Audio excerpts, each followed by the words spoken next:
You're standing in a room full of people, and on paper, everything is fine. The music is good, no one is being cruel to you. You're smiling when you're supposed to smile. But somewhere underneath all of it, a quieter part of your mind is already calculating the cost of staying.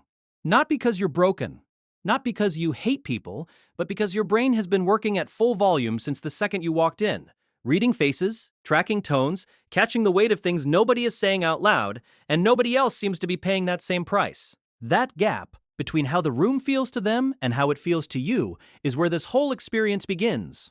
Your mind is not processing the room the way most people do. Most people catch the surface, who's laughing, what's being said, whether the vibe feels light or awkward. But your mind goes further than that. It picks up the strain hiding behind someone's smile. It notices when the emotional current between two people shifts, even if no one else reacts. It catches the performed version of the room and the real one underneath it at the same time. Psychologists recognize that people genuinely differ in how deeply they process their environment. And for some people, that depth is intense. The problem is that depth is expensive. It burns energy fast. In a different world, this trait would have looked a lot more like an advantage. In environments where survival depended on reading subtle signals, sensing change before it became danger, and noticing what everyone else missed, a mind like this was not a burden. It was protection. The people who processed deeply were often the people who kept the group alert, informed, and alive. But the modern social world is not built for that kind of perception. It does not reward depth. It rewards speed, volume, smoothness, and the ability to perform ease on command. No one tells you that a mind built for depth can feel overloaded inside a culture built almost entirely around noise. So instead, you get labeled antisocial, distant, cold, too much in your own head, as if that is a moral failure, instead of a description of how your mind actually functions. But what people often miss is that you are not avoiding connection. You are exhausted by the counterfeit version of it. Small talk does not just bore you, it drains you. Forced enthusiasm does not feel harmless, it feels like friction. Being expected to act more comfortable, more casual, more socially effortless than you actually feel is not neutral. It is labor, and a lot of sensitive people have been doing that labor for years, without anyone noticing the cost. That is why crowds can feel so draining even when nothing obviously bad is happening. Other people move through noisy social spaces as if their brain knows how to delete half the input. Yours doesn't. Yours keeps the tab open. It keeps scanning, comparing, cross-checking, and storing.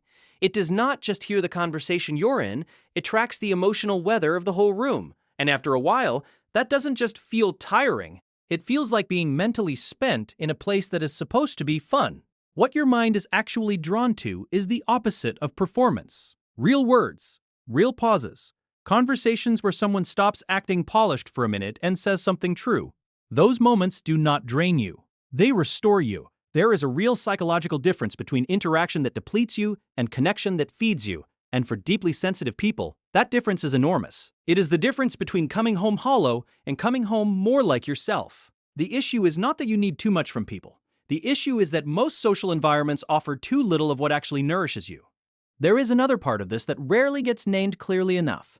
You do not just observe the emotional atmosphere of a room, you absorb it. Other people's tension becomes something your body has to carry. Their anxiety turns into background static in your nervous system. Even their performance of happiness can make it harder for you to hear your own emotional reality. For some people, a crowd feels energizing. For you, it may feel saturating, not stimulating, saturating, like too much emotional information hitting at once with nowhere to go. And that is why the usual advice often feels useless. Go for a walk, take a breath, shake it off. But what you often need is not a quick reset. You need actual silence. Not because silence is empty, but because it is the only place where your own thoughts stop competing with everyone else's emotional residue. Silence is where the room finally leaves your system. Silence is where your inner voice becomes audible again. This is why solitude is so often misunderstood. People talk about it like it is avoidance, fear, or some kind of emotional deficiency. But for many sensitive people, solitude is not withdrawal from life. It is recovery from overstimulation. It is the necessary act of returning to yourself after being pulled in too many invisible directions at once. It is where you remember what you actually think, what you actually feel, and what you actually want, not the edited version you hand to a room just to keep the social machinery running smoothly. Solitude is not hiding. It is maintenance. It is how some minds stay whole. And once you understand that, the whole story changes. What looks like withdrawal is often discernment. What looks like distance is often self-protection. What looks like disinterest is sometimes just exhaustion with the shallow version of connection people keep trying to sell you as enough. You are not antisocial. You are selective.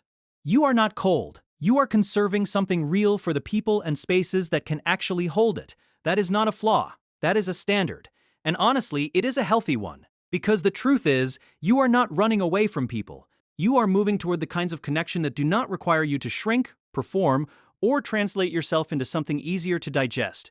You are looking for rooms where you do not have to wear a mask just to belong. You are looking for conversations that give energy back instead of quietly draining it. You are looking for something honest. And that search is not weakness, it is integrity. So the next time somebody decides your quietness means something is wrong with you, remember this: you are not broken, you are not boring, and you are not too much. You are someone who feels deeply, notices sharply, and pays attention in a world that rewards numbness.